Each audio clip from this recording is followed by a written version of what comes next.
Oh, sebelumnya suara aku udah kedengeran belum? Oke, aman. Oke, Eh, siap. oke, sebelumnya, sorry, karena udah pukul 19.30, jadi kita sekarang langsung mulai aja ya tutornya, dengan penutornya yaitu Salwa Asyifa. Oke, silakan dimulai. Oke, makasih, Mbak.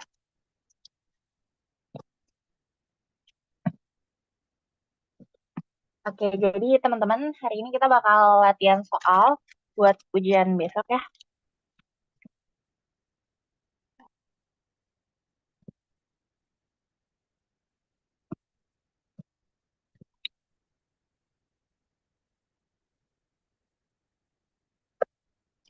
Oke, mungkin langsung aja.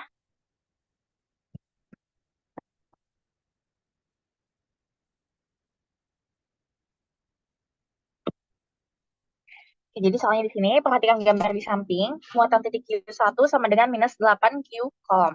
Terus yang Q2 plus 1Q, terus yang Q3 adalah plus 2Q ya. Terletak pada sumbu X. Nah, ini bisa dilihat di gambar di samping ya. Kayak gini gambarnya. Kebetulan udah digambarin juga.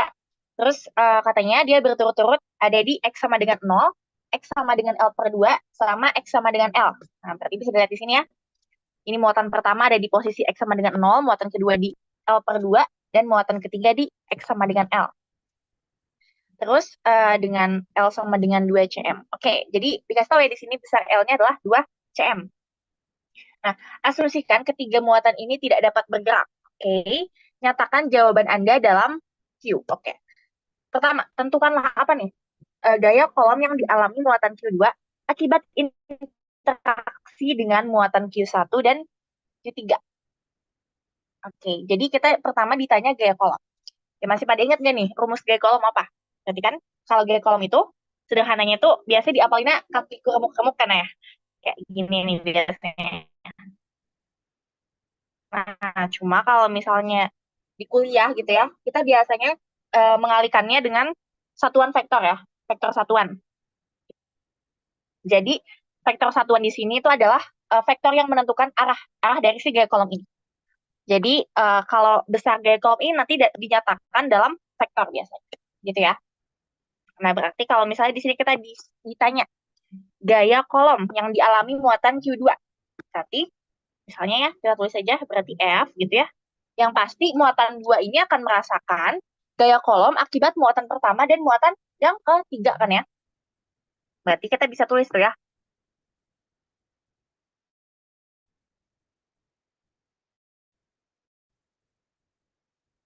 1, 2 ditambahkan dengan F 3, 2 ya.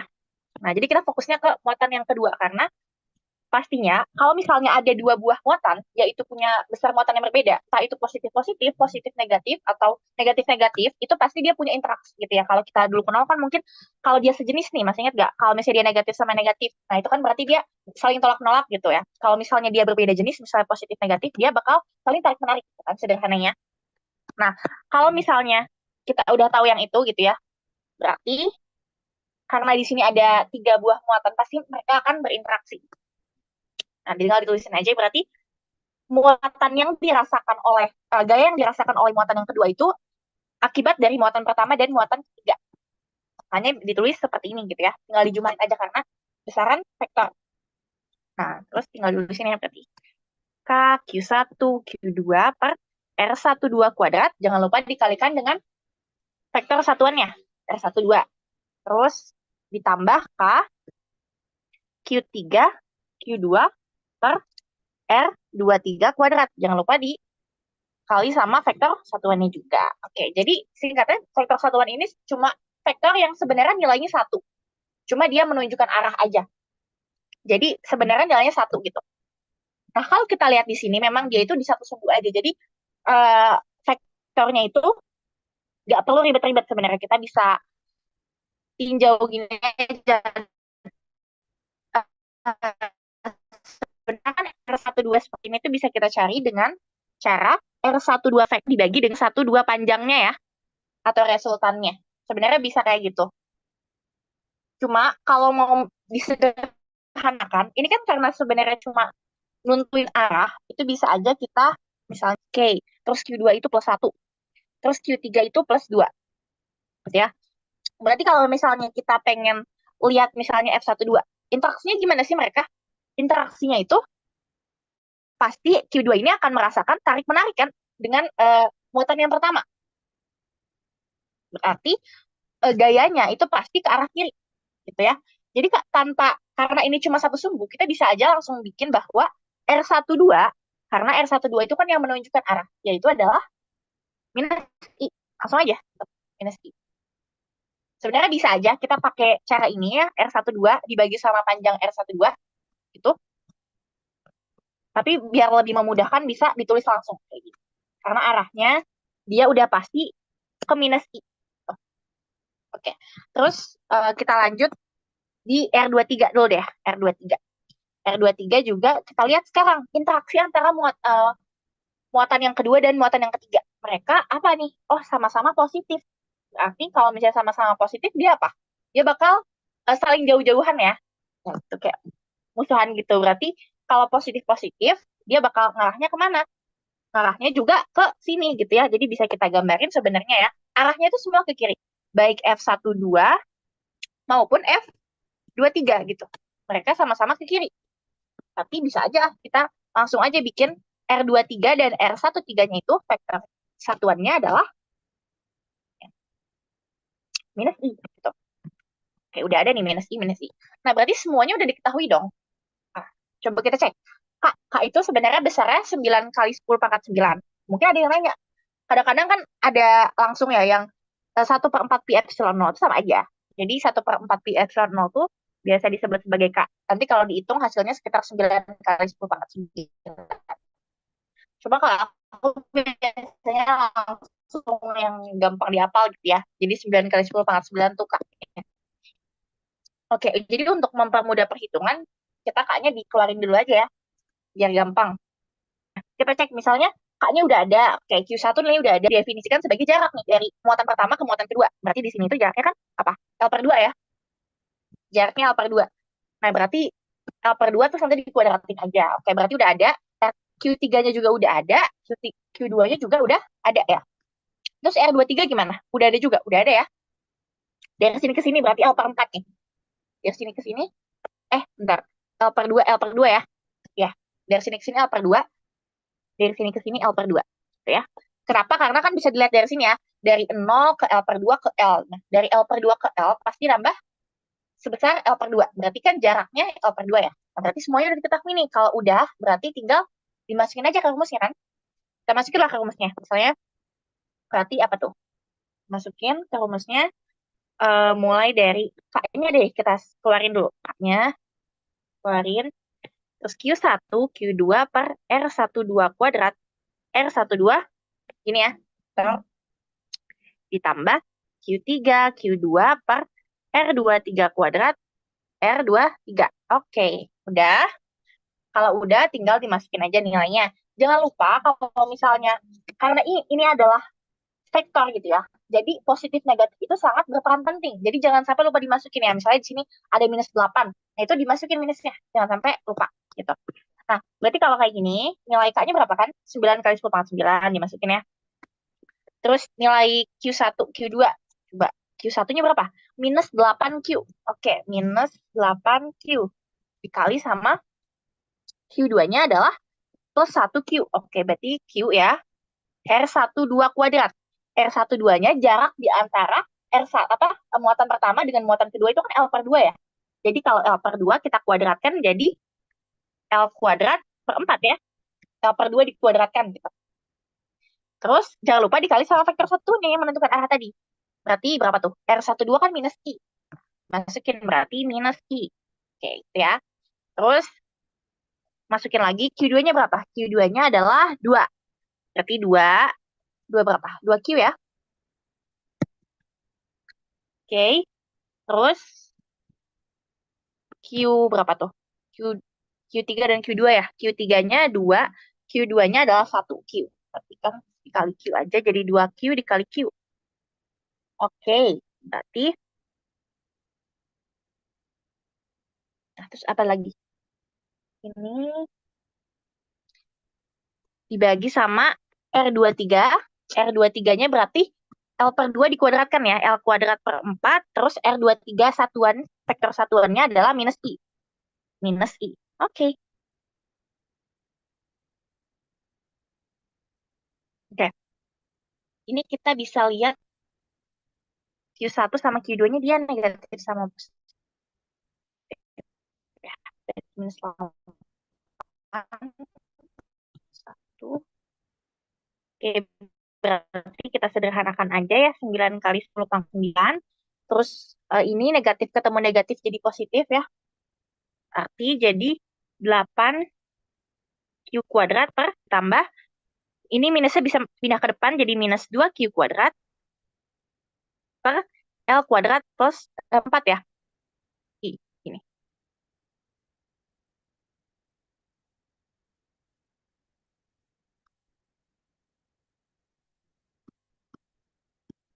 Oke, terus udah tinggal di sederhanain aja jadi 9 kali 10 pangkat 9. Terus ini jadi berapa nih? 8 kurang 2, 6 ya. 6 Q kuadrat per L kuadrat plus 4I. Oke, sederhanain aja lagi 9 kali 10 pangkat 9. Ini 4-nya bisa naikin ke atas ya. 6Q kuadrat per L kuadrat I. Nah, L-nya berapa nih katanya? L-nya 2 cm. Oke, kalau cm berarti kita ubah dulu sih ke meter ya. Ubah ke meter berarti kan kalau misalnya dari kenapa harus diubah? Karena kalau di fisika itu jangan lupa diubah ke satuan internasional semua ya. Jadi kalau misalnya 1 cm gitu kan sama dengan apa? 10 pangkat minus 2 meter nih. Berarti kalau misalnya berapa tuh? Kita butuhnya kalau L-nya kata 2 cm berarti L-nya itu adalah 2 dikali 10 pangkat minus 2 meter. Berarti 9 kali 10 pangkat 9, 2 dikali 10 pangkat min 2 dikuadratkan.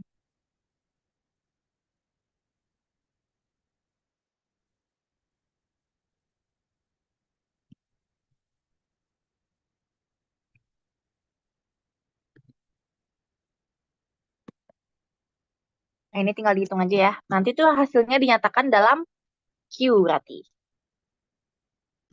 Ini Q1, Q2, udah masuk.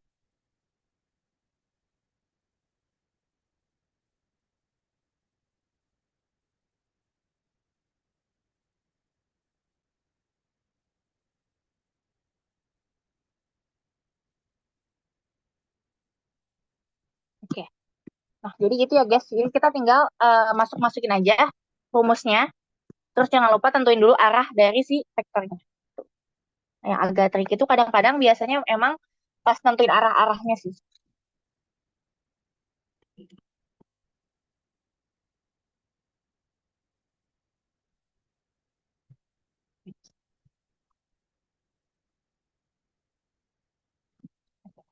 Mungkin lanjut dulu ya untuk energi potensial sistem tiga muatan tersebut. Energi potensial sistem tiga muatan tersebut berarti yang ditanya adalah energi potensialnya. Oke, jadi kalau energi potensial itu bedanya dia tidak pakai vektor gitu ya. Jadi kalau misalnya kita masuk ini energi potensial itu berarti dia langsung aja rumusnya itu mirip, cuma dia nggak R kuadrat. Jadi kalau misalnya di sini ada sistem, berarti kan ada tiga nih, ada tiga muatan. Berarti muatan pertama, muatan kedua, dan muatan ketiga gitu ya. Fp1, 2, ditambah dengan Fp13, ditambah dengan P, yang belum berapa? 23 ya. Berarti tambahin aja semuanya KQ1, Q2, R12, terus ditambah KQ1, Q3 per R23 ya. Oke, berarti ini nggak usah pakai vektor, jadi langsung dimasukin aja nolnya. Kayak, kan tadi kita ada K habis dikeluarin ke depan nih, jadi apa? Q1, Q2 per R12, ditambah Q1, Q3 per R13, ditambah Q2, Q3 per R23. Dimasukin aja nolnya ya. Berarti jadi 9 dikali 10 pangkat 9, terus Q1, Q2-nya, Q1, Q2, jangan lupa dimasukin negatif positifnya ya. minus 8, 1.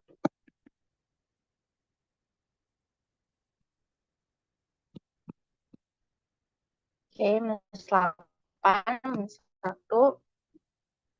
R1 2-nya, ini berarti L per 4 ya.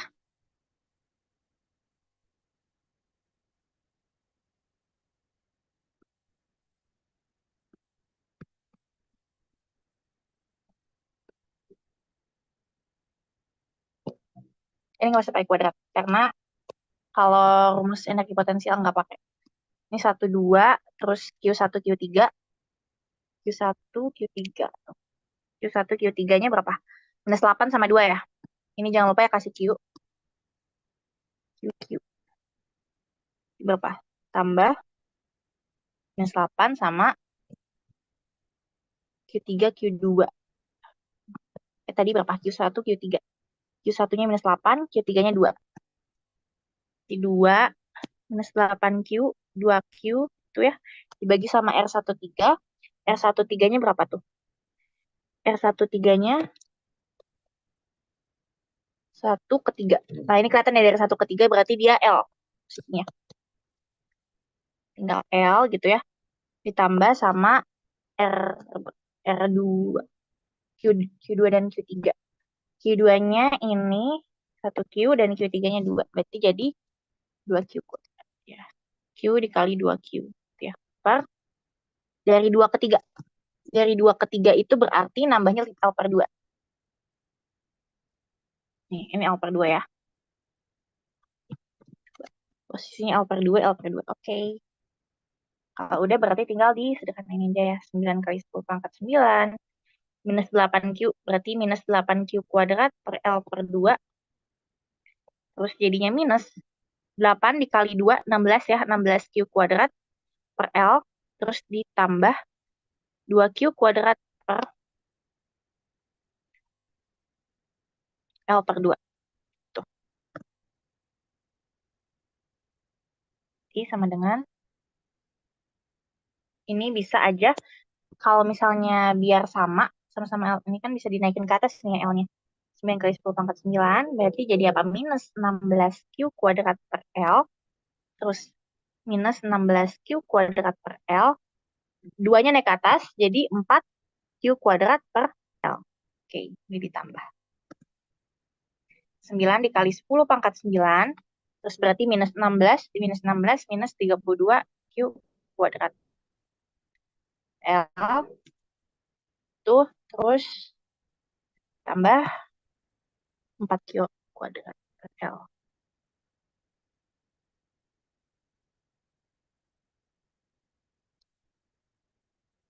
Jadi 9 kali 10 pangkat 9. Nah, ini jangan lupa berarti kan ini bisa nih, minus 32 ditambah, ini kan 4 ya. Ya, tadi minus 16, minus 16.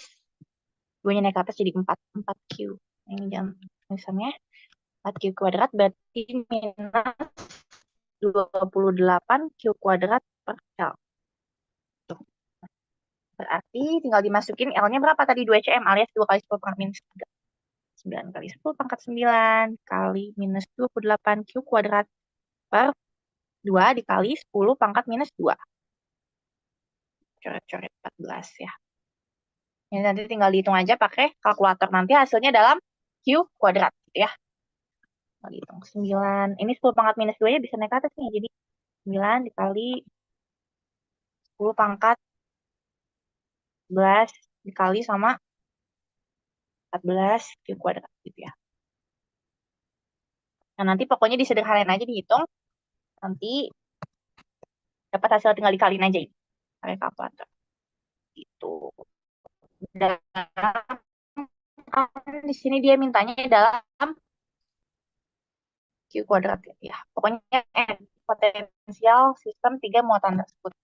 Oke, berarti bagian B udah selesai. Jadi sebenarnya kalau bagian B itu dia nggak ngeliatin vektor. Jadi kalau misalnya ada 3 sistem ya berarti 1 sama 3, 2 sama 3, 1 sama 3 gitu. Jadi semuanya 1 sama 3 gitu. 1 sama 2, 2 sama 3. Ditotalin semua. Jangan lupa dimasukin positif negatifnya. Terus yang C.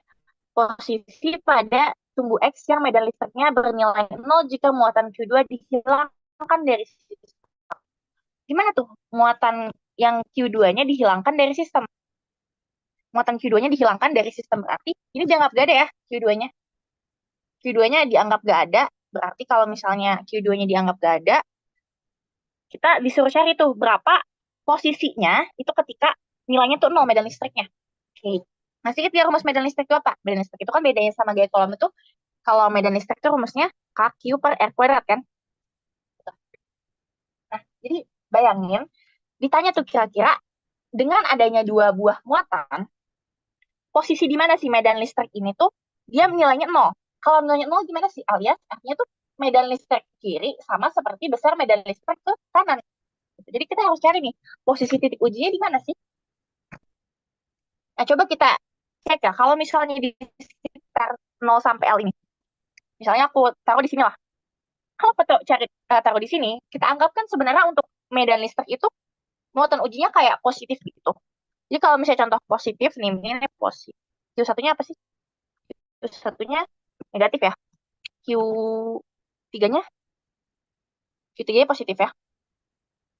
Nah, berarti kalau misalnya aku taruh di sini, positif sama positif menjauh, jadi ya kita lihat dari Q1 nih, berarti interaksinya ke sini kan, S1 misalnya ya, S1 ke sini. Karena dia eh, saling tarik-menarik. Terus kalau misalnya positif-positif kan dia bakal menjauh, berarti dia ke sini. Nah, ini nggak mungkin terjadi dong. Kalau misalnya kayak gini, udah pasti dia medan listriknya nggak nol, karena ke arah kiri semua. Sedangkan kita cari posisi di mana medan listriknya nol. Berarti yang ke kiri harus sama seperti yang ke kanan. Ini ke kiri semua, berarti ini nggak mungkin ya di sini. Nah, coba kita cek ya kalau misalnya di sini. Kalau di sini berarti kita punya positif ya ketemu negatif, dia bakal ke sini, itu positif ketemu positif dia bakal ke sini. Ini untuk S1 dan ini untuk S3. Oke, berarti udah aman. Nah, berarti posisinya itu pasti X-nya itu lebih besar dari L gitu ya. Nah, kita bikin aja di sini berarti nanti S1 itu besarnya pasti sama seperti E3. Nah, kalau misalnya aku bikin lagi nih. Jadi kan di sini ada Q1 ya. Terus tadi Q2-nya kita anggap hilang, berarti Q3 aja langsung. Q3. Nah, di sini terus tadi kita ada satu muatan yang di sini. Ya, muatan titik uji lah. Nah, kan tadi dari sini Q1 ke Q3 itu panjangnya L ya. Nah, panjangnya L. Oke. Terus kita tahu bahwa Q1 sama Q3, Q1 itu negatif, Q3 itu positif. Oke, berarti kalau misalnya kayak gitu, kan tadi di sini ada, ini anggap aja positif karena muatan titik uji, positif ketemu negatif, ke sini ada S1, dan ke sini ada E3 gitu ya. Berarti E1 sama dengan E3. Nah, anggap aja di sini, dari sini ke sini kita anggap, kan ini L ya. Berarti kalau misalnya daerah X lebih besar dari L. Nah, ini nih misalnya posisinya, ini kan tadi X sama dengan 0 ya. X sama dengan 0, X link L per 2 L. Misalnya dari sini ke sini, ya berarti posisinya di sama dengan tertentu lah. Misalnya di sini tuh X lah. Kita nggak tahu dia di mana gitu posisinya. Berarti ini kan kayak koordinat nolnya di sini ya ibaratnya. Sama dengan 0. X sama dengan L, X sama dengan X gitu. Di satu titik. Nah berarti yang kita tahu adalah, oh E1 sama dengan E3. Gitu ya. Langsung aja berarti K Q1 per R kuadrat sama dengan K Q3 per R, ya, K Q1 per R kuadrat sama dengan K Q3 per R kuadrat gitu ya. Ini R1, R3. Oke, berarti K-nya bisa dicoret. K-nya, K-nya bisa dicoret. Terus kita lihat R1 sama R3-nya kan. Oh, kalau misalnya dari titik uji ini, berarti X kuadrat. Berarti Q1 per X kuadrat kan.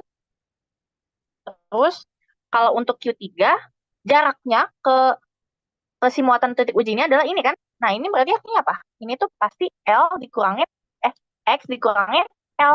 Ya kan? Berarti X dikurangin L kuadrat yang jangan lupa. Nah, kalau udah, kita pengen cari apanya? Kita pengen cari nilai X-nya kan ya? Ya, kita pengen cari nilai X-nya. Yang sama-sama X dipindahin aja. Kalau misalnya aku pindahin ke bagian kiri gitu ya, atau ke kanan deh boleh. Berarti kan Q1 per Q3 sama dengan X kuadrat per apa? X min L kuadrat ya. Q1 per Q3 berapa sih? Q1, Q3.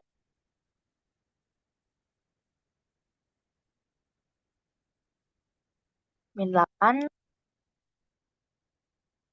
Min 8 sama 1 ya. Q1 per Q3. Berarti min 8 dibagi 2, 4.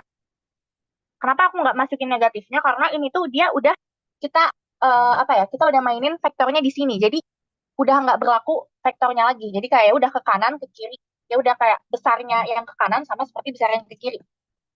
Jadinya Q1 per Q3 itu nilainya adalah 8 per 2, 4. Berarti 4 sama dengan X kuadrat per X min L kuadrat. Oke, berarti biar kita bisa dapat nilai X-nya diakalin aja dua-duanya. Kedua buah ruas gitu ya. Jadi 2X per X min L. Oke, berarti kita tahu bahwa, oh, 2X min 2L sama dengan X ya. Kan dipindahin ruas. Berarti kalau pengen dapat nilai X-nya sama dengan 2L. Nah, tadi kita tahu bahwa L itu panjangnya 2cm. Berarti kalau misalnya X-nya adalah 4cm gitu ya. Oke, berarti kita udah kerjain yang nomor 1. Lanjut ke nomor selanjutnya.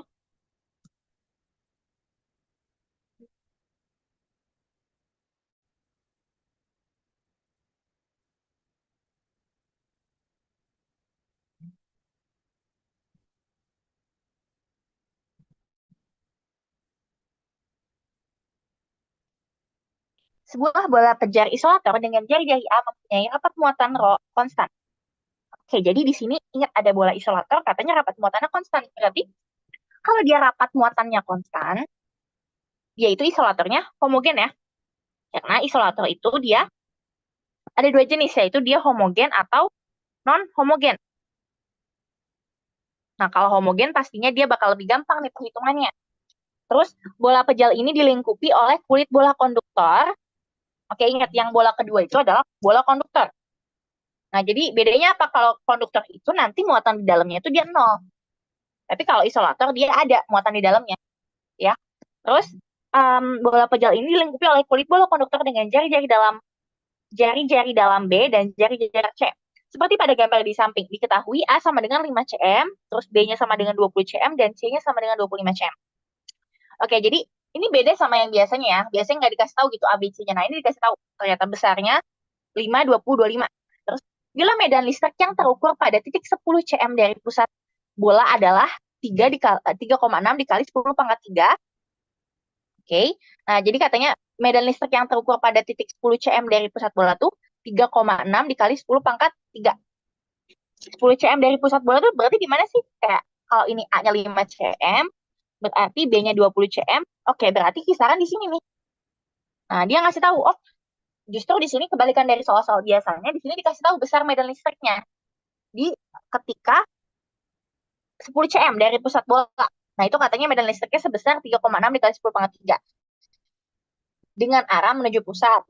Dan pada titik 50 cm dari pusat bola adalah, nah, untuk 50 cm itu di mana berarti? Kalau misalnya kita tulisin di sini, ini adalah 5, di sini adalah 20, dan di yang C itu 25 ya. Berarti kalau titik 50 cm dia udah di luar bola ya. Pasti cek medan listriknya, oh sekian. Oke. Terus yang pertama, hitunglah muatan total dan rapat muatan bola isolator. Nah, yang ditanya muatan total, bola isolator. Nah, pastinya dia itu punya muatan kan? Karena bola isolator di seluruh dari bola itu gitu. Jadi kalau misalnya kita pengen cari apa? Rapat, muatan, sama muatan total. Berarti kita cari muatan dulu, baru cari rapatnya gitu. Caranya gimana? Gini aja, karena kita disuruh cari keseluruhan, tadi kan kita tahu bahwa medan listrik pas dia itu di 10 cm, itu sekian ya. Sedangkan medan listrik itu kan, kalau misalnya bentuknya bola seperti ini, kita menggunakan hukum Gauss.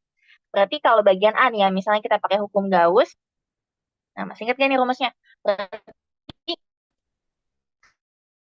kalau E dot A sama dengan QH per. Nah, terus katanya ini itu untuk jarak titik 10 cm. Berarti R-nya sama dengan 10 cm kan? Nah, berarti kan E dikali 4 pi R kuadrat sama dengan QH per epsilon 0 nih. Ingat ya, R-nya tadi berapa nilainya? Oh, R-nya nilainya adalah 10 cm ya. Berarti bisa nggak kita mencari QH-nya atau muatan yang tersimpan? Karena kan di medan listrik di titik 10 cm dari pusat itu cuma menjangkau atau cuma menyimpan muatan isolator kan? Itu berarti sesuai dong dengan apa yang kita cari. Yang paling kita cari adalah muatan total dari bola isolator. Berarti kalau misalnya kita pengen cari muatannya di dalamnya, bisa tinggal kita pindahin luas saja. Kita cari QH-nya berapa. QH-nya ini ketika apa? Ketika X-nya itu sama dengan 10 cm. 10 cm ya. Atau R-nya. Kalau di sini itu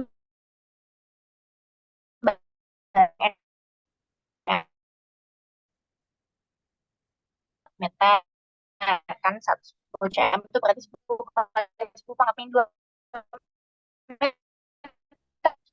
10 kali 10 pangkat 2 meter alias 10 pangkat min 1 meter ya. Oke, udah dalam meter semua. Terus dikali pi kuadrat dikali sama epsilon 0. Gitu. Ini coba dicontoh ya. Jadi E-nya itu tadi adalah berapa tuh? E-nya adalah oh ya, itu kan sebenarnya suatu konstanta ya. Itu tuh besar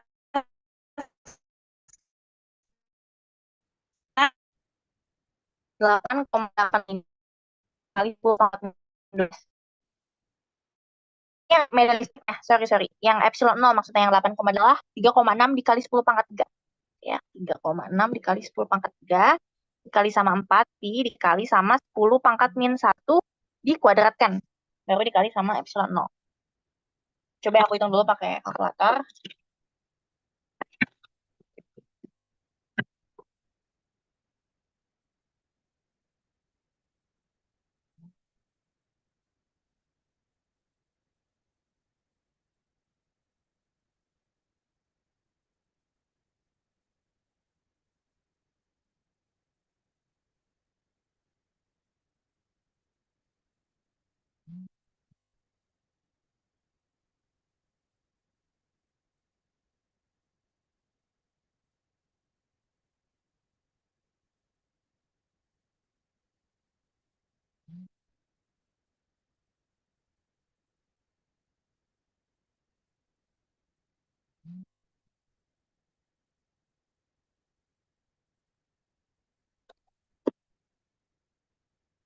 Nah, itu sekitar Q-nya itu adalah sekitar minus 4 lah ya.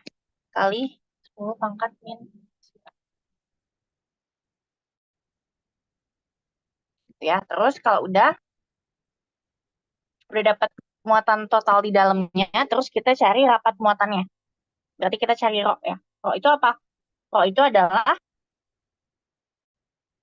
rapat muatan. Nah, karena bentuk dari si bola ini adalah volume, jadi rapat muatan adalah Q per C. Ya kan? Berarti coba kita lihat nih.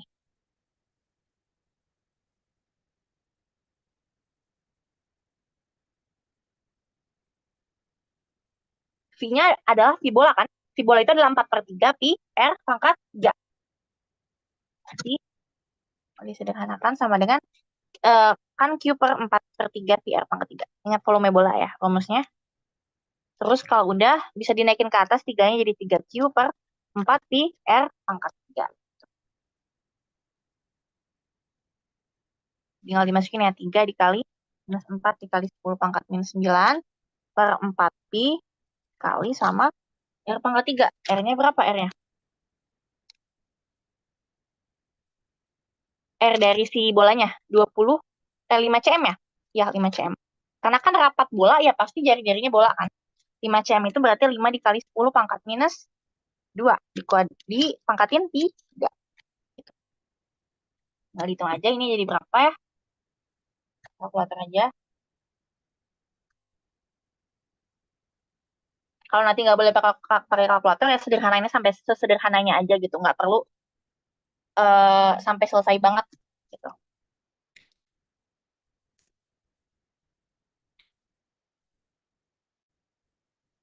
Nah, ini hasilnya adalah minus 7,64 dikali 10 pangkat minus 6. Ya, saya per meter. Karena rapat muatan ya, rapat muatan berarti banyaknya muatan per satuan volume meter pangkat 3. Oke, kalau udah, bagian A udah, bagian B sekarang. Bagian B apa nih yang ditanyain? Yang di bagian B adalah muatan total pada kulit bola konduktor. Berarti bola konduktor itu dia pasti menyimpan muatannya di bagian kulit-kulitnya gitu. Dia bakal nyimpan di kulit bagian dalam dan kulit bagian luar. Istilahnya gitu ya. Nah, jadi kalau misalnya kita ditanya muatan total pada kulit bola konduktor, itu kita tinggal cari muatan di sini ya. Totalnya berapa gitu.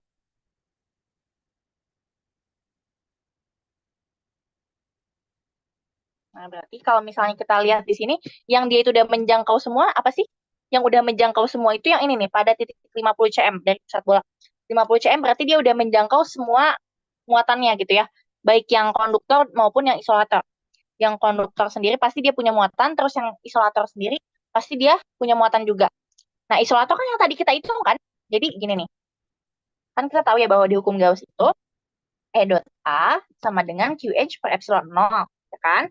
Nah, untuk titik di 50 cm itu udah menjangkau semuanya dan nilai E-nya udah diketahui. Berarti kita bisa tahu dong nilai QH-nya. Gitu. Sedangkan QH yang ada di titik 50 cm ini mengandung Q dari konduktor dan Q dari isolator, ya kan? Berarti bisa aja kita tulis kayak gini. QH-nya kita ubah jadi Q konduktor ditambah Q isolator, gitu ya. Terus berarti tinggal cari aja nilainya. QK plus Q sama dengan epsilon E dikali A epsilon 0 gitu. Gitu dulu. Nilainya E-nya tuh yang tadi. E-nya ini adalah E ketika X sama dengan berapa tadi? 50 cm ya? 50 cm. Ketika 50 cm berarti atau R-nya sama dengan 50 cm berarti 50 dikali 10 pangkat minus 2 alias berapa tuh? 5 dikali 10 pangkat minus 1. Coba dihitung aja.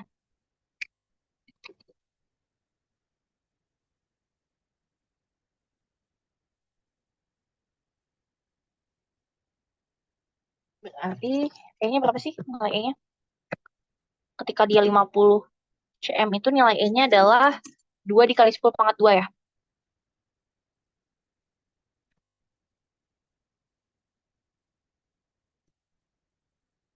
Terus 4 PR, R-nya adalah sekian. 5 kali 10 pangkat 1. Nah, dihitung aja pakai kalkulator.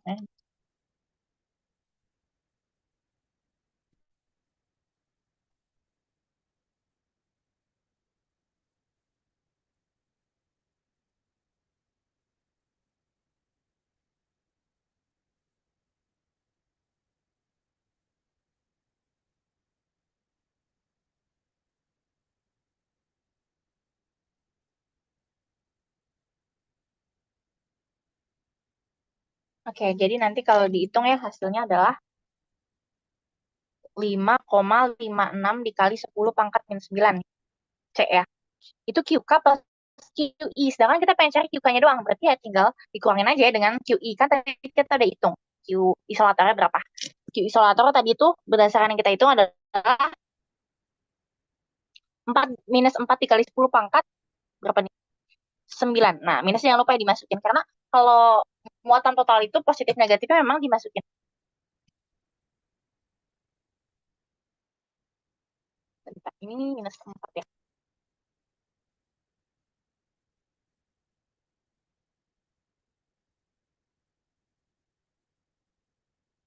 Muatannya mana tadi? Muatannya ini QK kurangin QI. Isolator. Itu 5,56 dikali 10 pangkat min 9 dikurangin QI-nya adalah ini ya yang minus bukan yang mana tadi Q-nya ini ya. Muatan yang tersimpan.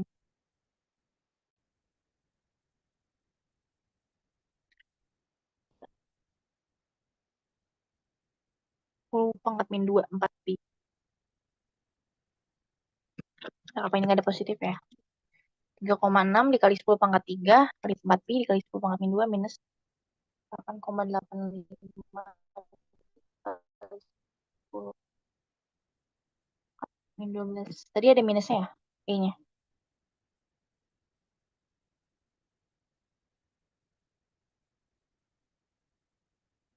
Oh iya, dia itu kan tadi minus nih. Ya. Dan dari pusat bola adalah 2 dikali 10 pangkat 2. Jadi positif. Berarti 5,56 kali 10 pangkat 9 dikurang sama minus 4 kali 10 pangkat min 9 ya tadi ya Q1-nya. Jadi sama aja ditambah 5,56 dikali 10 pangkat min 9 ditambah 4 dikali 10 pangkat min 9. Berarti kalau kita jumlahkan adalah jadi 9,56 kali 10 pangkat min 9. Oke, aman ya. Jadi intinya tadi itu kan kita udah cari tuh QK plus atau muatan di dalam konduktor ditambah muatan dalam isolator. Itu besarnya adalah 5,56. Berarti kalau kita pengen cari QK-nya doang, ini kan QK dikurangin Q isolator. Sedangkan isolator tadi kita hitung adalah minus 4 dikali 10 pangkat berapa tadi ya? Pangkat min 9 ya? Ini kayak hapus deh. Min 9. C. Gini. Nah, jadi kalau misalnya dikurang minus, pasti. Nah, kalau misalnya udah, berarti kita selanjutnya mencari apa nih? Muatan total pada kulit bola konduktor udah. Muatan pada bagian permukaan dalam dan kulit bola konduktor. Nah, itu berbeda ya. Jadi kalau muatan total pada kulit bola konduktor adalah Q luar ditambah Q dalam. Jadi keseluruhannya dalam satu bola konduktor. Bola konduktor yang ini nih. Sedangkan kalau di sini ditanya muatan induksi bagian dalam dan luar. Berarti Q dalamnya berapa, Q luarnya berapa. Gimana caranya? Nah, karena tadi itu definisinya pada bola konduktor memang muatannya disimpan di bagian dalam dan luar. Jadi memang QK ini, Q konduktor total itu sama dengan Q in ditambah Q out gitu. Ya kan? Nah, berarti 9,56 dikali 10 pangkat min 9 ini sama dengan QI plus QO gitu ya. Nah, berarti kita cari dulu nih salah satunya biar nanti dapat yang lainnya. Cara nyarinya gimana? Cara carinya gini aja. Kita coba aja bikin permukaan Gauss di tengah-tengah ini. Di antara B dan C. Nah, kalau misalnya di dalam konduktor, harusnya kan E-nya sama dengan 0 kan? E sama dengan 0 gitu. Kalau misalnya dia konduktor, berarti Q-nya tuh harus sama dengan 0. Tapi kenyataannya di dalamnya itu terlingkupi bola isolator yang dia itu punya muatan. Misalnya tadi muatannya adalah minus 4 ya. Minus 4 bla bla bla. Berarti biar dia itu total Q-nya itu sama dengan 0, berarti kita harus tambahin di sini ada yang namanya Q dalam yang tadi Q in itu. Yang nilainya adalah kebalikannya. Kalau misalnya di sini minus 4, ya nilainya 4 di sini. Jadi minus 4 tambah 4 jadi 0. Makanya pas dicek di bagian konduktor sini, ya memang Q-nya beneran 0 gitu. Nah, berarti artinya apa? Nilai Q in itu pasti adalah sama dengan minus dari Q yang tadi, yang di dalam itu.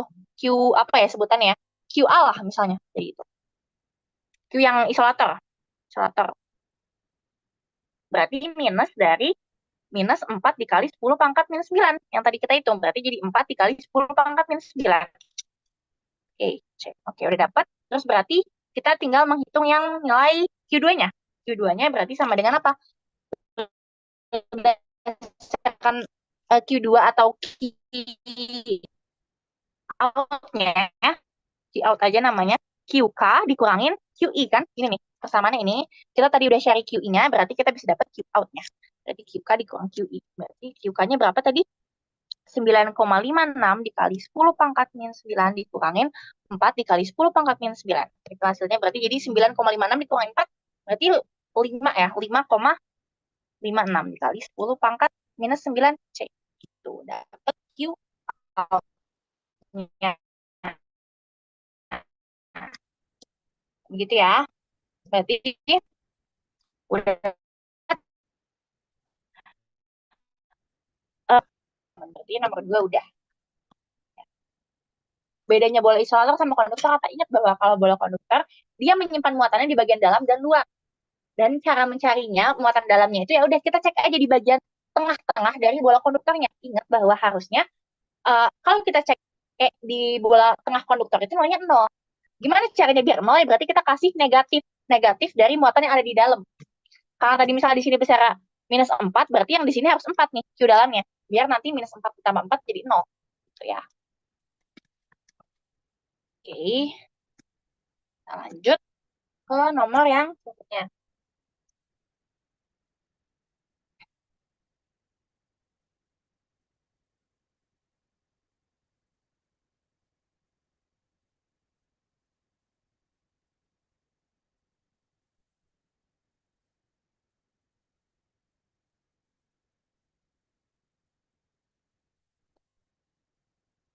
Ini udah ya tadi.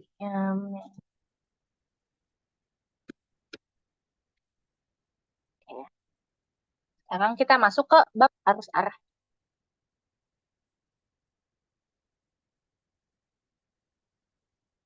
Oke, coba kita baca baik-baik soalnya.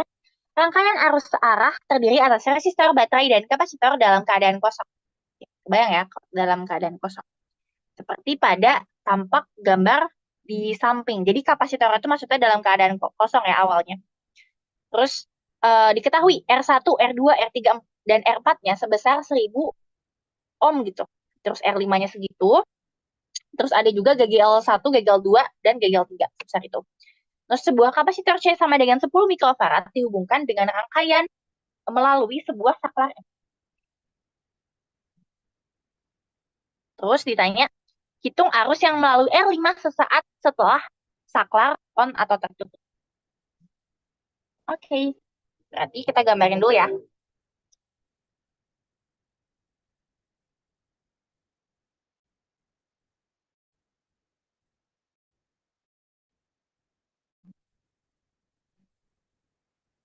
Nah, ketika dia tertutup, harusnya ya,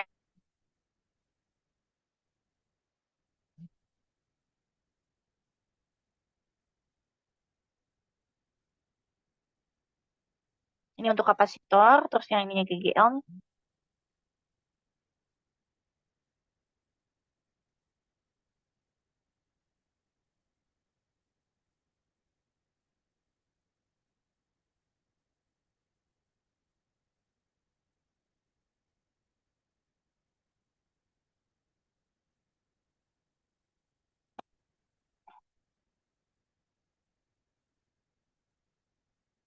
Oke, kalau dimasukin lagi namanya ini R1, R2, R3, R5, R. Di sini adalah R4, sini C, ini kapasitor, ini GL3, GL2, sama GL1. Oke, jadi untuk kita pertama, kita disuruh cari arus yang melalui R5. R5 itu di sini ya. Kita cari R5. Yang ini nih, berapa sih arus yang mengalir? Berarti kita kan harus mencari nilai arusnya. Caranya gimana kalau kayak gini? Nah, ini kan baterai lebih dari satu nih. Ada 3. Berarti kita bisa pakai hukum Kirchhoff ya. Kan gini. Sigma GGL ditambah sigma I dikali R itu sama dengan 0. Nah, ini nih ya rumusnya. Langkah pertama apa yang harus kita lakukan? Kita bikin dulu loopnya. Selesai kita mau ke arah mana. Nah, aku biasanya kalau bentuknya kayak gini, aku bikin loopnya kayak gini. Gini, ini loopnya. Terus setelah tentuin loop, kita tentuin arah arus. Tentuin arah arus, kalau bisa samain aja sama loopnya. Lebih memudahkan gitu. Jadi kalau misalnya loopnya kayak gini, aku bikin arah arusnya kayak gini. Ini berarti I1, terus kayak gini berarti ini I2, berarti kayak gini ini I3 ya. Karena ingat ya, I masuk sama dengan I keluar. Kalau misalnya I1 plus I2 bakal jadi sama dengan I3. Nah, kalau misalnya udah kita tulis misalnya di sini namanya loop 1 lah. Jadi di sini namanya loop 2. Oke, berarti kita hitung masing-masing loop 1 dan loop 2. Loop 1 dulu deh. Loop 1 gitu ya. Nah, caranya gimana kita lihat baik-baik. Dimasukin dulu deh nilainya biar enak masukinnya. Ini kan berarti yang GGL satunya itu 8 volt ya. 8 volt. Terus yang R satunya itu 1K, semuanya 1K. R1, R2, R3, R4, 1K. Ini 1K, ini 1K, ini 1K, dan lagi yang 1K. R1, R2, ya R3 nih, 1K juga. Oke, udah ya. Terus R5-nya berapa? R5-nya adalah 2K ohm. Terus GGL 1-nya adalah 8, GGL 2-nya 4, terus GGL 3-nya adalah 6. Oke, udah ya. Jadi, coba sekarang kita mulai dari loop 1. Tadi kan kita udah ngitung loop 1. Berarti fokus di loop 1 ya. Nah, berarti kita harus ikutin arusnya itu sesuai dengan loopnya. Nah, misalnya kayak gini. Misalnya aku mulai dari bawah nih. Dia kayak gini kan. Dia bakal nyentuh apa dulu? Oh, nyentuh negatif. Berarti masukin negatif ya. Negatif berarti apa? Negatif 8 ditambah. Terus dia ketemu sama hambatan. Jadi kalau ketemu sama hambatan, ini rumusnya harus dikali dengan arus yang mengalir. Arus yang mengalir di situ kan berarti I1 kan. Berarti 1K. K-nya langsung aja dijadiin I1, apa, langsung dijadiin 1000 aja lah ya. Karena kan 1K itu 1000. Jadi misalnya langsung aja 1000 I1 kan. 1000 I1. Terus ditambah, ketemu lagi R2. Berarti R2 bisa berapa nih? 1K ya? Atau 1000? 1000 I2. 1000 I2. Ingat ya, jadi besarnya si R dikalikan dengan arus yang mengalir. Karena di sini tuh arus yang mengalir adalah I1, kan di sini I1 ya. Ini I1, sampai sini I1. Nah, berarti jadinya I kali R, I kali R. Nah, terus begitu dia masuk ke percabangan, lewatlah dia arus I3 kan. Berarti R5-nya kita kalikan dengan I3. R5-nya besarnya berapa? Oh, R5 besarnya 2K, berarti 2000. 2000, terus I3 ya, 2000 I3. Tuh. Terus kalau udah, apalagi ada masuk gak? Masuk, terus dia ketemu sama GGL yang ketiga ini nih, ketemunya negatif duluan. Yang pendek itu negatif, yang panjang itu positif ya. Besarnya itu 6 ya. Ini 6. Berarti minus 6 ya. 8, oke, sama dengan 0. Udah nggak ada lagi kan ya? Udah, backbone nggak ada. Kapasitor kan nggak usah dihitung. Tambahkan sama gagalnya aja, berdasarkan rumus ya. Terus kalau udah, tinggal sederhanain aja. Minus 8 ditambah 1000 I1 ditambah 1000 I2 ditambah 2000. Nah, I3 kan kalau kita lihat nih ya, arus masuk sama dengan arus keluar. Ini berarti I1 ditambah I2 sama dengan I3 kan? Berarti kita ubah aja ini jadi I1 ditambah I2. Memang kita pengennya bikin dia jadi dua persamaan gitu. Maksudnya dua persamaan yang punya dua variabel. Biar bisa diselesaikan.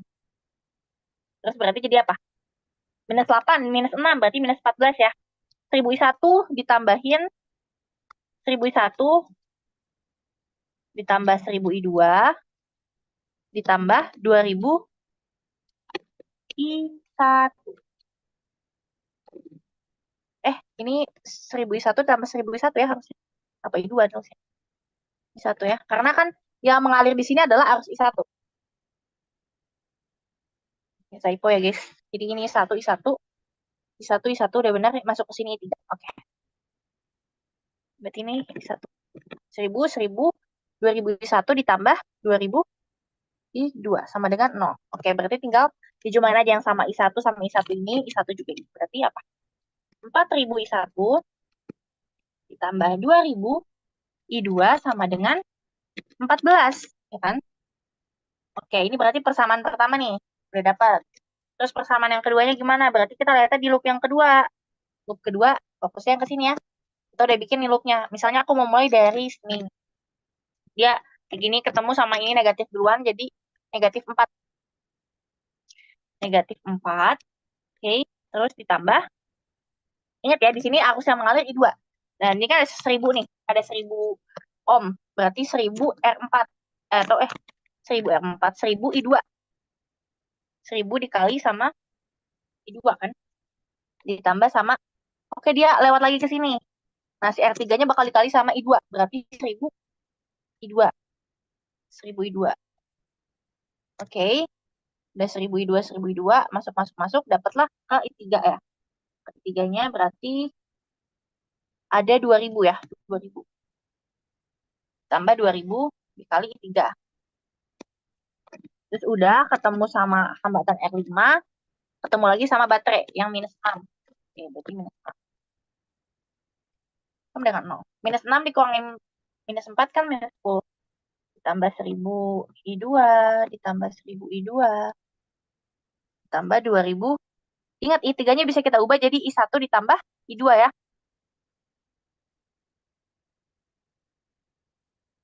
Jadi jadinya apa? 1000, 1000 tambah 1000. Ini kan coba sederhanain dulu. 1000 I2 tambah 1000 I2 ditambah 2000 I1 ditambah 2000 I2 sama dengan 10. Pindahin ruas kan, minus 10-nya ke kanan 10. Nah, berarti apa tuh? Berapa? I2-nya digabungin semua, jadi 4000 ya. 4000 I2 sama ditambah 2000 I1 ini sama dengan 10. Oke, berarti ini adalah persamaan yang kedua. Kan 4000 I2 ditambah 2000 I1 sama dengan 10. Ini persamaan yang kedua.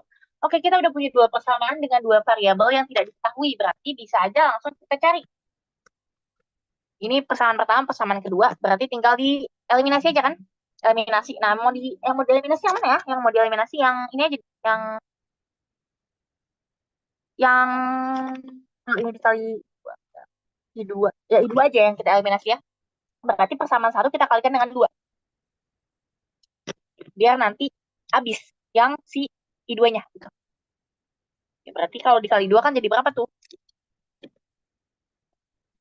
8000 I1 dikali 2 ya. Ditambah 4000 I2 sama dengan 28. Terus yang di bawahnya, nih biar gampang, ditukar aja posisinya ya. Jadi 2000 I1 ditambah 4000 I2 sama dengan 10. Oke, bentar ya, ada yang mana ya. Terus kita tinggal kurangin ya. 28 kurang 10, 18. Terus ini bakal habis. Jadi 6000 I1. Jadi I1-nya sama dengan 18 per 6. Atau kalau kita sederhanakan adalah 18 dibagi 6, 3 ya. 3 dikali 10 pangkat 3. Terus nanti jadi 3 dikali 10 pangkat minus 3 ampere. Oke, I1 udah dapat. I2 sama I3-nya bisa dapat dong. Bisa ya. I1-nya dapat berarti artinya kalau kita lihat di sini positif. Kalau positif artinya apa sih? Kalau nilainya positif berarti arah yang kita bikin di awal tuh udah benar. Ini kan I1-nya kita bikin kayak gini nih, udah benar. Kalau nanti hasilnya negatif berarti kita tinggal balik. Tapi karena udah benar, ya udah berarti itu udah benar posisinya. Nah, terus kita tinggal masukin ini ke persamaan buat dapetin I2-nya. Jadi misalnya aku masukin ke persamaan yang misalnya yang kedua deh. Ya, berarti 2000 I1 kan ditambah 4000 I2 itu sama dengan 10. Berarti 2000 I1-nya disubstitusi. Berarti dikali 3 dikali 10 pangkat min 3. Ditambah 4000 I2 sama dengan 10. Berarti ini kan 2 dikali 10 pangkat 3 dikali 3 dikali 10 pangkat min 3. Ditambah 4 dikali 10 pangkat 3 I2. Atau ini nggak apa-apa, masih dipertahanin aja. 4000 I2 sama dengan 10. Oke, ini bisa dicoret ya. 10 pangkat 3 sama 10 pangkat min 3 jadinya 6. 6, 6 ditambah 4000 I2 sama dengan 10. Berarti 4000 I2 sama dengan 10 kurang 6 alias 4. Oke, 4-nya bisa dicoret jadi 1000 I2 sama dengan 1. 1000 I2 sama dengan 1. Berarti I2 sama dengan 1 dikali 10 pangkat 1 dibagi 10 pangkat min 3 ya. Berarti 10 1 per 1000 ampere atau sama dengan 10 pangkat minus 3 ampere. Oke, lagi-lagi positif. Jadi arahnya udah benar. I1-nya udah benar, arah I2-nya udah benar. Berarti I3-nya juga ke sini. I3 apa tadi kan kita udah dapat dari persamaannya kan? I3 itu adalah I1 ditambah I2. Lihat juga dari gambarnya. Jadi kayak arus yang masuk sama dengan arus yang keluar kan. Arus yang keluar itu I3. Jadi kita tinggal jumain aja. 10 pangkat minus 3 ditambahin 3 kali 10 pangkat minus 3.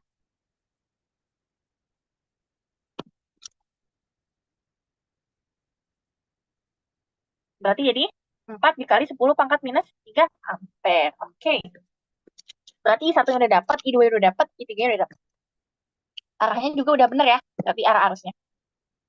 Oke, terus yang ditanya apa? Hitung arus yang melalui R5. Yang melalui R5. Nah, berarti yang melalui R5 di sini apa? Ya, I3 yang melalui R5 ya. Sesaat, oke, berarti ngitungnya ya udah. Kita tinggal pilih. Berarti arus yang melalui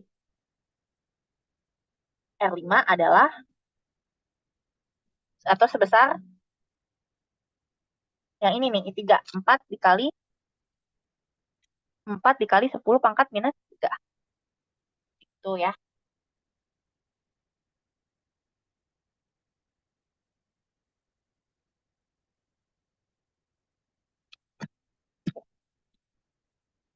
Ini kalau misalnya ada pertanyaan langsung on mic aja guys. Di mana? Hitung arus yang melalui R5. Terus ditanya hitung pula daya. Oke, masih ingat ya nih rumus daya. Rumus daya itu kan sebenarnya P sama dengan V dikali I. Atau bisa juga kita ubah kan V itu sama dengan I kali R. Jadi I dikali R kali I. Jadi sama dengan I kuadrat R. Nah, kan tadi arus yang mengalir kita tahu adalah 4 dikali 10 pangkat minus 3. Jadi udah 4 dikali 10 pangkat minus 3 dikuadratkan. Hambatannya adalah yang R5 tadi. Berapa tuh besar R5? R5 tuh besarnya adalah di sini 2 Kak. 2000. 2 dikali 10 pangkat 3. Dikali aja ya. Jadi jadinya berapa? 4 dikuadratin 16. 10 pangkat min 3 dikuadratin 10 pangkat min 6. Kali 2 dikali 10 pangkat 3. 16 dikali 2, 32. Terus 10 pangkat minus 6 dikali 10 pangkat 3, 10 pangkat min 3. Berarti ya jadinya 32 dikali 10 pangkat minus 3 kuat. Gitu. Oke, berarti udah dapat nih yang bagian A-nya ya. Ini bagian... Nah, ternyata ini masih bagian A ya, guys. Oke. Kita lanjut di bagian B-nya.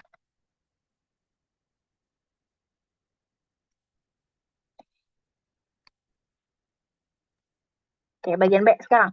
Hitung arus yang melalui R2 dan R3 jika saklar on dan kapasitor sudah terisi penuh dengan muatan. Apa maksudnya?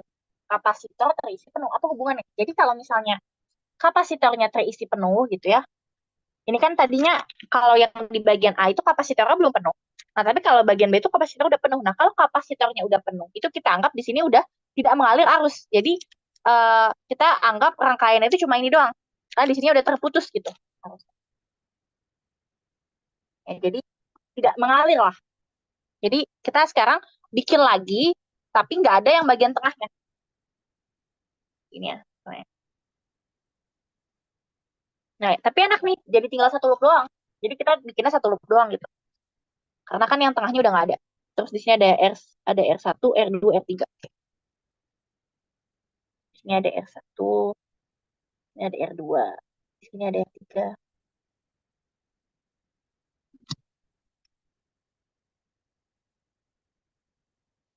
Terus di situ ada gagal 1.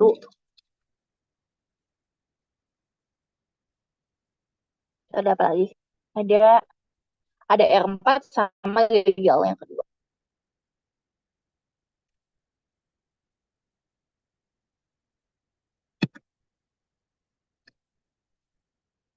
Gagal udah bener belum? Positif, negatif, R1, R2, R3, R4. Udah ada semua ya. Sekarang kita mencari arus yang melalui R2 dan R3 katanya. Ketika tadi yang si kapasitornya itu terisi penuh. Jadi ketika kalau kapasitor terisi penuh, kan kapasitornya ada di sini nih. Berarti dia nggak akan ngalir di sini di selama si kabel ini. Jadi ya udah kita hilangin aja. Ketika dia tunak, berarti kalau misalnya ini kan udah kita hilangin, bisa kayak gini, bikin aja loopnya. Loopnya terserah aja. Kalian mau gimana? Misalnya aku pengen kayak gini lah, bikin loopnya. Berarti arah arusnya, asumsinya awalnya kayak gitu ya. Searah juga kayak gini. Nah kalau udah, tetap sama ya pakai sigma tambah sigma I kali R sama dengan 0 kan? Jadi apa aja nih? Mulai dari gigil 1 berapa sih besarnya? Lihat dulu ya. Gigil 1 sama gigil 2-nya. Gigil 1 sama gigil 2-nya nilainya 8 sama 4. Terus R1, R2, R3, R4-nya 1000 ya. Oke. 8 sama 4. Berarti di sini 8, di sini 4. Di sini semuanya 1000. 1000 ohm. 1000 ohm. 1000 ohm. 1000 ohm. Oke. Berarti ingat kan kita tadi misalnya mulai aja dari sini ya. Berarti dia ketemu negatif duluan, negatif negatif 8 ya. Negatif 8 ditambah 1000 I, karena kan dia cuma ada satunya harusnya. Jadi karena dia seri I juga ya. Jadi ya udah satu aja harusnya. 1000 I ditambah, ini kan ketemu R1 terus ketemu R2 berarti 1000 I lagi. Ketemu R3 juga 1000 I lagi. Karena besarnya sama-sama 1000 ya. Kan harusnya harus dikali sama hambatan. Nah, karena hambatan 1000 ya udah 1000 I. Tambah lagi 1000 I. Terus di sini ketemu apa duluan nih? Positif duluan ya. Jadi plus 4 sama dengan 0. Oke, minus 8 ditambah 4. Minus 4. Minus 4 sama ditambah 1000 tambah 1000, 2000 tambah 1000 lagi 3000 ditambah 1000 lagi 4000. Berarti 4000 I sama dengan sama dengan 0 ya. Berarti 4000 I sama dengan 4. Berarti I sama dengan 4 per 4000 ya. Alias coret-coret naik ke atas 10 pangkat minus 3. Oke, dapat 10 pangkat minus 3. Berarti arus yang mengalir adalah 10 pangkat min 3 ampere. Untuk di R2 dan R3 ya. Apa gitu yang disuruh tanya. Jadi tadi kita udah dapat untuk I-nya adalah 10 pangkat min 3 ampere. Terus katanya hitung pula VAB. Oke, VAB. Ini titik A, ini titik B. Gitu ya. Kita disuruh cari perbedaan tegangan di antara keduanya. Itu kita bisa aja pakai rumus hukum Kirchhoff lagi. Dan lintasannya terserah kita. Sebenarnya mau lintasan ini atau mau dari sini ke sini bisa. Dari sini ke sini juga bisa. Nah, tapi biasanya cari aja yang paling pendek. Yang paling pendek berarti yang mana? Paling pendek berarti dari sini ke sini ya. Gitu. Nah, rumusnya berarti ya VA min VB itu tinggal kita masukin yang berdasarkan kayak hukum Kirchhoff tadi. Berarti kan I-nya tadi kita udah dapat ya nilai I-nya. I terus dikalikan dengan berapa tuh? I dikali sama R3 ya. R3 1000 tadi. 1000 di sini ini juga 1000. Berarti 1000 I itu tambah 1000 I ditambah 1000 I. Ya, itu saja aja. 1000 I ditambah 1000 I. Ini ketemunya dari L yang kedua. Itu besarnya 4. Ketemunya positif duluan. Jadi plus 4 ya. 1000 I ditambah 1000 I tambah 4. Oke, udah sampai sini. Oke, jadi cuma segitu doang ya. Pokoknya sejauh A sampai B. Udah semua. Terus I-nya kan tadi udah kita dapat ya. 10 pangkat minus 3. Arus yang mengalir. Nah, karena arusnya yang mengalir juga memang searah kan. Terus ya udah karena kita juga jalan dari A sampai B, jadi ya nilainya sama positif gitu. Kalau misalnya nanti kita dapat arah arusnya berbeda, tinggal kita negatifin aja sih. Karena ini emang kebetulan searah nih A sampai B, ya udah berarti I-nya juga positif. I-nya positif karena kan kita emang nyarinya dari A sampai B ya. VA min VB. 1000 I berarti 1000 dikali 10 pangkat min 3 tambah 1000 dikali 10 pangkat min 3 ditambahin 4. Nah, berarti ini kecoret dapat 1, kecoret dapat 1, dapat plus 4. Jadi hasilnya adalah 1 tambah 1 tambah 4, 6 volt. Tuh, ini pindahin aja.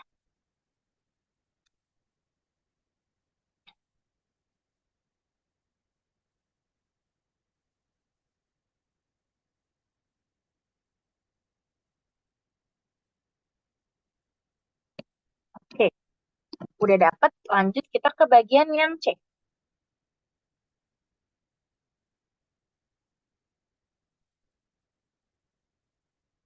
Nah, kan jadi hitung arus R2, R3 udah. Dulu sama R3. Hitung pula VAB udah. Tentukan muatan yang tersimpan dalam kapasitor. Oke. Muatan kan tadi tuh kita di sini sebenarnya ada kapasitor kan? Ada kapasitor. Ditanya besar muatannya berapa sih? Nah, ingat lagi bahwa kan yang ditanya adalah muatan kapasitor. Rumusnya itu kan muatan di kapasitor tuh Q sama dengan C dikali V kan? Atau kalau kalian ingat mungkin kan rumus kapasitor itu C sama dengan Q per V. Jadi kalau misalnya dipindahin ruas kan jadi C dikali V. Berarti kita tinggal kan nilai kapasitansinya udah ada ya kalau nggak salah. So, ya udah ada 10 kali 10 kali 10 pangkat mikro 10 pangkat minus 6 ya. Terus C-nya udah ada, terus berarti kita tinggal cari tegangannya ya. Tegangan di titik itu. Di sini nih, yang melalui kapasitor. Gitu ya. Oke. Nah, tadi kan sebelumnya kita udah cari nih bahwa VAB itu nilainya adalah 6 volt kan? VAB 6 volt. Nah, itu kan sebenarnya juga bisa kita dapatkan selain dari sini ke sini, itu juga bisa dari sini ke sini. Kan sama aja, tapi melewati ini. Gitu. Nah, VAB itu kan berarti kan VAB itu sama dengan tadi kita udah hitung berapa? 6 volt ya?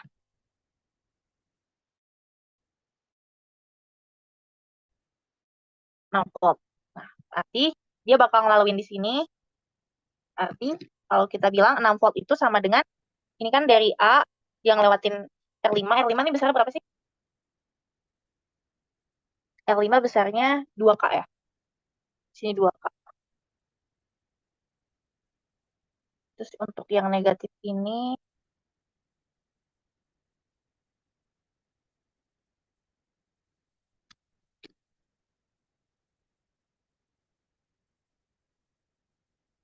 berarti VAB ini kan VAB dari sini ke sini. Dia bakal melewati gagial yang ketiga ini besarnya adalah 6 volt ya. 6 volt berarti dari A sampai B itu hasilnya bakal 6 volt.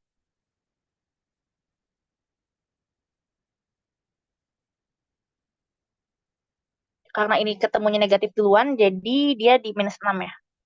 Dari sini ke sini, minus 6.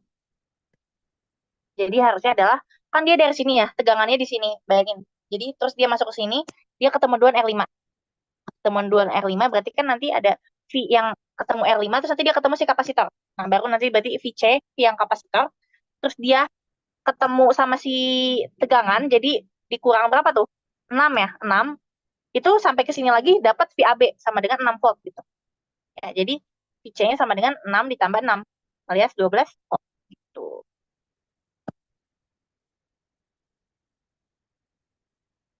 Nggak diturun.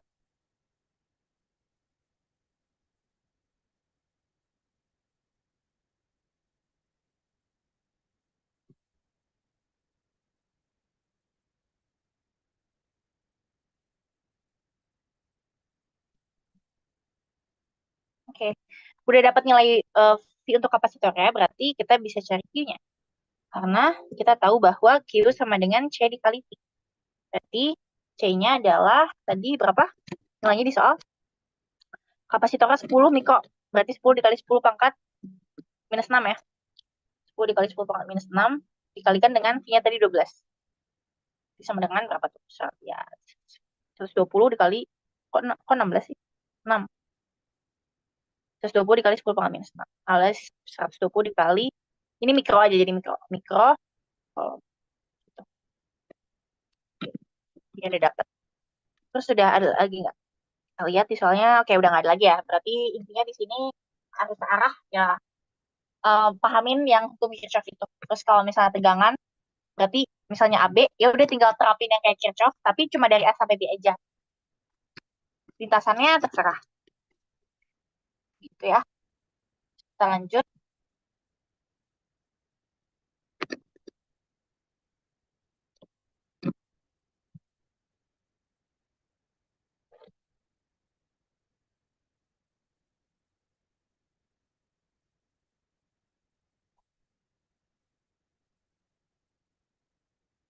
Jadi berarti yang belum ini.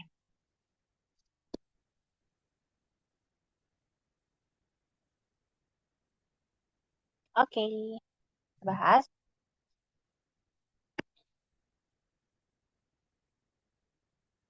Ini terkait tentang kapasitor ya.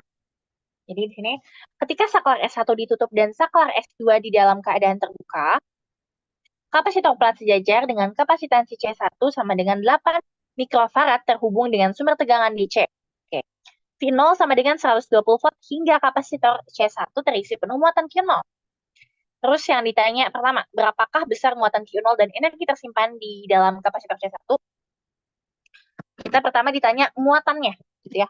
Kalau kita lihat tadi kondisinya adalah saklar S1 ditutup, ini ditutup. Terus S2 dalam keadaan terbuka. Kalau S2 dalam keadaan terbuka berarti arusnya nggak ngalir ke sini. Karena arusnya nggak ngalir berarti ini dia nggak ada dulu ya. Jadi cuma kayak gini doang rangkaiannya. Terus kapasitor plat sejajar dengan kapasitansi C1 sama dengan 8 mikrofarad. Dikasih tahu nilai kapasitansinya. Oke, V0-nya udah ada. Hingga kapasitor C1 terisi penuh muatan. Oke, yang perlu kita ingat ketika dia terisi penuh muatan, itu tegangan di kapasitornya sama seperti tegangan di baterai. Berarti V-nya sama dengan 120 volt ya. Ditanyanya besar muatan yang tersimpan, berapa muatan dan energi yang tersimpan dalam kapasitor. Oke, singkat aja. Berarti kalau misalnya ditanya muatan, ingat aja, kan muatan itu rumusnya sama dengan C dikali V ya. Karena kan C sama dengan Q. Ya udah, berarti muatannya apa? Katanya kapasitansinya 8 mikro, berarti 8 dikali 10 pangkat minus 6. 8 mikro kan?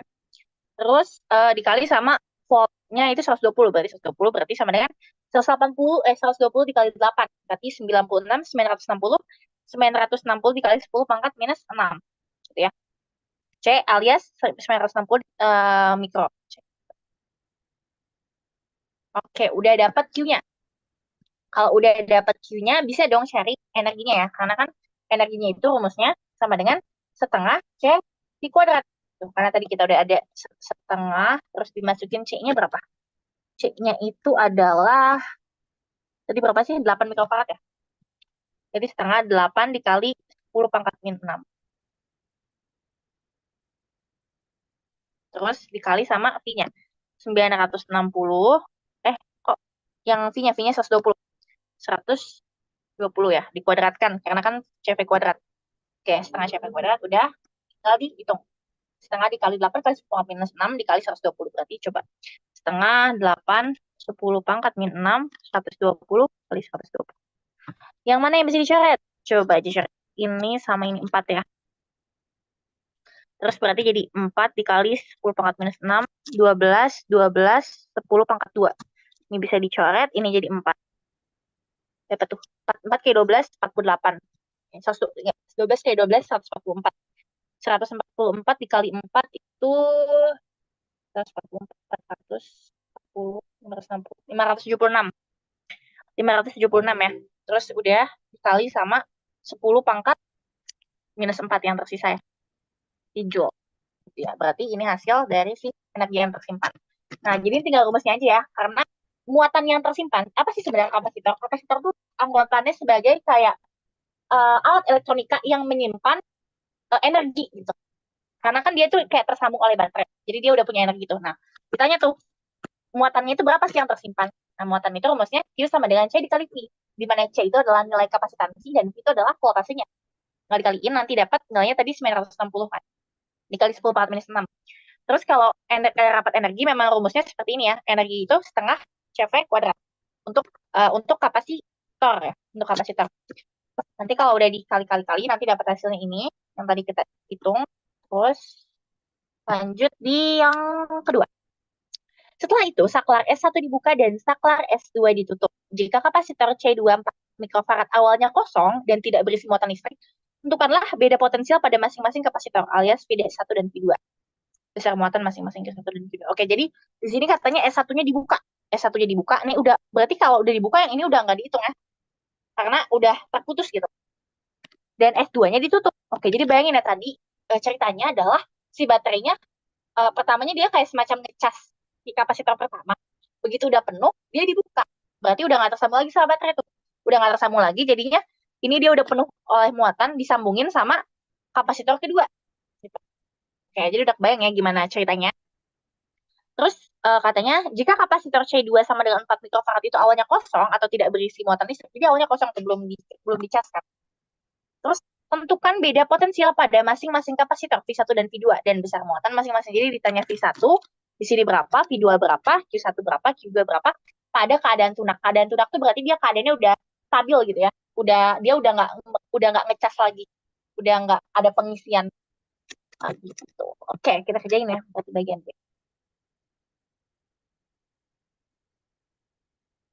Jadi kata kunci gini sih, kalau misalnya dia itu udah nggak tersambung sama baterai, yang kekal adalah muatannya. Karena muatannya nggak bisa kemana-mana gitu. Jadi kalau misalnya baterainya dilepas, yang kekal adalah muatannya. Muatannya kekal. Muatannya kekal ya. Jadi kalau baterainya dilepas, muatannya kekal. Berarti artinya misalnya di awalnya itu dia ada Q0 di sini kan. Tadi yang kita udah hitung tuh nilai muatannya Q0 di sini. Nah, si muatan ini kekal kekal. Jadi dia bakal ada di sini-sini terus. Nah, jadi si Q0 ini bakal dibagi buat si kapasitor pertama dan kapasitor kedua. Karena kan tadi tuh apa ya ceritanya adalah si muatan di dalam kapasitor yang kedua itu masih kosong. Jadi kayak diisi gitu sama kapasitor pertama. Makanya kita bisa bilang bahwa Q0 itu bakal sama seperti Q1 ditambah Q2, ya kan? Karena tadi dia kekal gitu, kekal tapi si muatan ini dibagi akhirnya kedua kapasitor ini. Jadi Q0 sama dengan Q1 ditambah Q2 gitu. Nah, keadaan tunak seperti yang sebelumnya itu terjadi ketika tegangan di antara kedua buah benda ini tuh sama. Jadi dia itu berhenti ngisi ketika tegangan di sini sama seperti tegangan di sini. Tapi apa? Karena kan di situ dalam keadaan tunak ya. Berarti dalam keadaan tunak V1 itu sama dengan V2. Kan? V itu apa sih? V itu kan berarti kalau kita ini kan C sama dengan Q per V. Berarti kalau V itu Q per C ya. Jadi Q1 per C1 sama dengan Q2 per C2. Oke. Kapasitansinya udah kasih tahu kan ya. Di sini 8 mikrofarad, di sini 4 mikrofarad. Oke, berarti Q1 per 8 mikrofarad sama dengan Q2 per 4 mikrofarad. Ini mikro bisa dicoret, 8 sama 4 juga bisa dicoret ya, jadi 2. Oke, jadi di sini dapat persamaan bahwa oh Q1 sama dengan 2Q2 gitu. Berarti muatannya udah dapat Q1 sama dengan 2Q2. Nah, ingat lagi persamaan pertama. Q1 ditambah Q2 sama dengan Q0. Berarti Q1 ditambah Q2 sama dengan Q0. Q1-nya adalah 2Q2. Tambah Q2 sama dengan, kok Q2 nih? Q0 ya. Muatan awalnya gitu ya. Muatan yang ada di dalam si kapasitor pertama. Itu dibagi menjadi dua, ke dalam dua kapasitor gitu. Q0. Berarti 3Q2 sama dengan Q0. Berarti kalau kita pengen cari Q2 sama dengan Q0 per 3. Q0 tadi berapa? Udah kita hitung kan di awal. 960 dikali 10 pangkat minus 6. 960 dikali 10 pangkat minus 6 dibagi sama 3. Alias berapa? 320 ya? 320 mikrocoulomb. Itu Q2. Terus nilai Q1-nya berapa? Q1 kan tadi persamaannya adalah sama dengan 2Q2 nih. Berarti 2 dikali sama 320 dikali 10 pangkat minus 6. Alias 640 mikrocoulomb. Q1 udah dapat, Q udah dapat. Selanjutnya cari V1 dan V2. Berarti kan V1 kayak rumus tadi ya sama dengan Q1 per C. Q1 per C. Q1-nya adalah 640 kali 10 pangkat minus 6. Dibagi sama C1-nya berapa? 8 mikrofarad. 8 dikali 10 pangkat minus 6.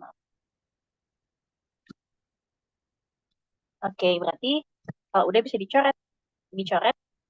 640 dibagi 8 itu berarti 80 ya. 80. Q2 sama dengan Q2 per C2. Sama dengan Q2-nya berapa? 320 ya. 320 dikali 10 pangkat minus 6 dibagi sama C2-nya. C2.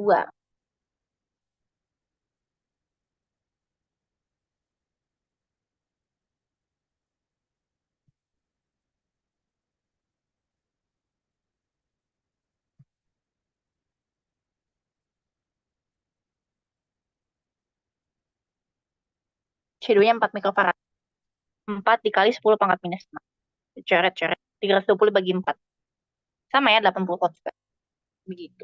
Jadi Q1-nya dapat, Q2-nya dapat, V1-nya dapat, V2-nya dapat. Oke, jadi di sini yang paling kita harus pahami adalah ketika si baterainya dilepas, yang kekal adalah si muatannya gitu ya. Muatannya nggak akan bisa kemana-mana, paling ke sini-sini juga gitu. Jadi ya Q0 yang ada di dalam sini itu bakal sama seperti Q1 ditambah Q2. Kalau misalnya baterainya dipasang, apa yang kekal? Yaitu ya potensial listriknya gitu ya. Terus berapa besar energi akhir dari sistem ini dalam kondisi B? Oke, berarti ditanya energi sistemnya. Oke, karena kan tadi di situ ada dua kapasitor ya dalam kondisi B. Berarti ada U1 sama ada U2. Kapasitor pertama berarti setengah C1 C1 kuadrat. Setengah C1 berapa tadi? 8 dikali 10 pangkat 6. V1-nya 80 volt. Dikuadratkan. Di berapa tuh? Coret-coret 4. 4 dikali 10 pangkat minus 6 dikali 80 kuadrat, berarti 8 dikali 10, 8 kali 10. 10 kuadrat ini coret, coret, coret, coret 4. 8 kali 4, 32. 32 dikali 8 ya. 32 kali 8 tuh berarti berapa tuh? 240, 256. 256 dikali 10 pangkat minus 4. Oke. Yang U2 sama dengan setengah C 2V 2 kuadrat. Setengah C2.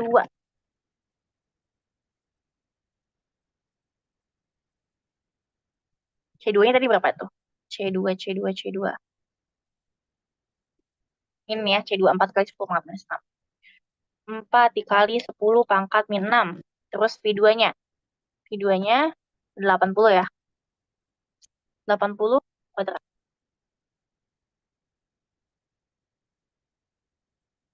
Oke, berarti tinggal hitung lagi. Setengah, ini coret-coret 2. Berarti 2 dikali 8. 2 dikali 10 pangkat minus 6 dikali 80 dikali 80. Berarti 2 dikali 8, 16. 16 kali 8 itu berapa tuh? 80, 128. 128 kali 10 pangkat minus 6 kali 10 pangkat 2. Berarti sama dengan 128 dikali 10 pangkat minus 4. Cul. Tuh. Oke, jadi kalau kita review ulang nih, yang bagian sini itu adalah, kita tadi cari muatan ya. Kan ingat ya bahwa kapasitor itu, yaitu besarnya, atau C itu sama dengan Q per, ya, Q per V. Nanti kalau misalnya ada soal lain, kalau untuk plat sejajar, ingat bahwa rumus C adalah K dikali epsilon 0 atau D. Jadi ini sama. Gitu ya. Cuma rumus ini sebenarnya berlaku lebih umum, karena bisa berlaku di kapasitor mana aja bentuknya. Cuma kalau misalnya ini cuma berlaku di plat yang sejajar. Gitu. Dan yang perlu diingat tadi adalah, ingat ketika misalnya kita lepas dia dari baterainya, dan dia tadinya udah punya muatan, itu muatannya bakal kekal di dalam si rangkaian itu aja. Jadi sampai sini ada yang mau ditanyain?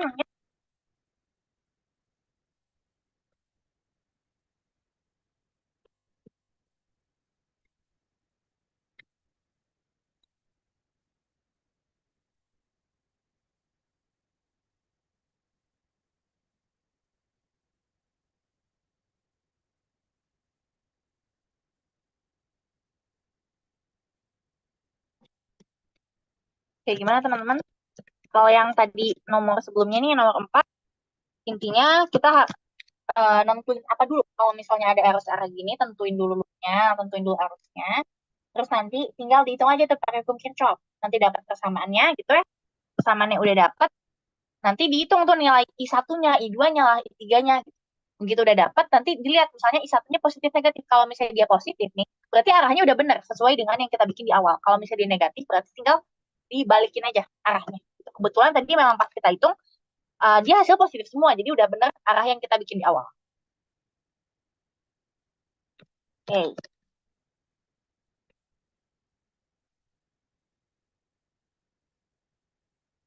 ini tinggal boleh pejal. Kalau ini hukum Gauss aja lah ya. Ya, ingat aja bahwa flux itu sama dengan UH per epsilon. Ini tinggal dimasukin soalnya.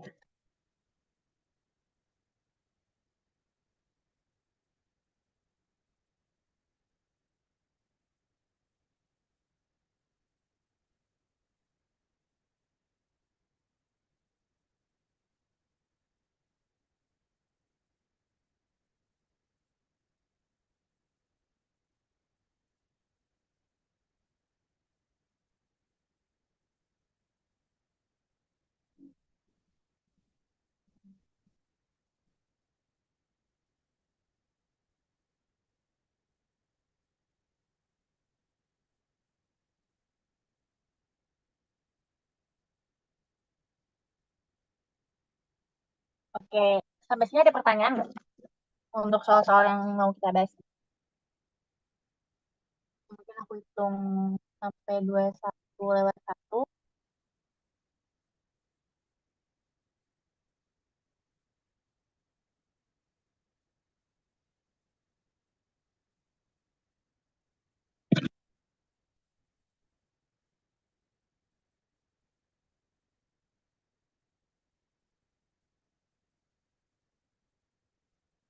Oke, udah aman ya?